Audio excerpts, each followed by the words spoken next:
Servicing করে বাড়ি ফেরার পথে জাতীয় সড়কে হঠাৎ চলন্ত চারচাকা গাড়িতে অগ্নিকাণ্ডের ঘটনায় চাঞ্চল্য ছড়িয়ে পড়ে এলাকায়। সোমবার রাতে ঘটনাটি ঘটেছে উত্তর দিনাজপুর জেলার ইসলামপুর থানার অন্তর্গত ২৭ নম্বর জাতীয় সড়কের রামগঞ্জ টুটবাগান এলাকায়। জানা গেছে, দুর্ঘটনা কবলিত গাড়িটি ইসলামপুরের দিকে যাচ্ছিল।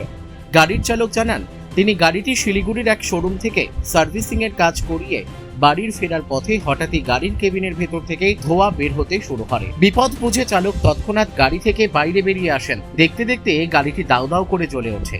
খবর পেয়ে ঘটনাস্থলে দমকলের একটি ইঞ্জিন গিয়ে আগুন নিয়ন্ত্রণে নিয়ে আসলে ততক্ষণে গাড়িটি পুড়ে ছাই হয়ে যায়। তবে কিভাবে এই আগুন লাগলো তা এখনো পর্যন্ত স্পষ্ট নয়। ঘটনার তদন্ত শুরু করেছে ইসলামপুর থানার রামগঞ্জ ফাঁড়ির পুলিশ। আগুন লাগলো, গাড়িতে আগুন লাগলো। আমি গাড়িটা কাজ করিয়ে নিয়ে আসি শিলিগুড়ি টাটা শোরুম থেকে, লেক্সিকন মোটরস। কাজ করিয়ে নিয়ে আসি, কাজ করিয়ে নিয়ে আসার পথে চোপড়া পার করেছি।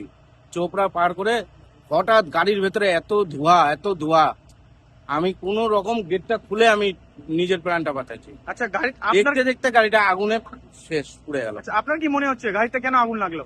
গাড়ি কাজ করিয়ে নিয়ে আসলাম, এখন কি করে বলবো কি ইয়ে ছিল, হলো কি করে হলো। কোন গাড়ি ছিল এটি? এটা টাটা হ্যারিয়ার। Tata Harrier. আপনি কি মালিক? না না, আমি ড্রাইভার। আচ্ছা, গাড়ির নাম্বার বলতে পারবেন? WB59H8777। ঠিক আছে, ধন্যবাদ। ইসলামপুর থেকে দেবব্রত চক্রবর্তীর রিপোর্ট, কুলিক নিউজ।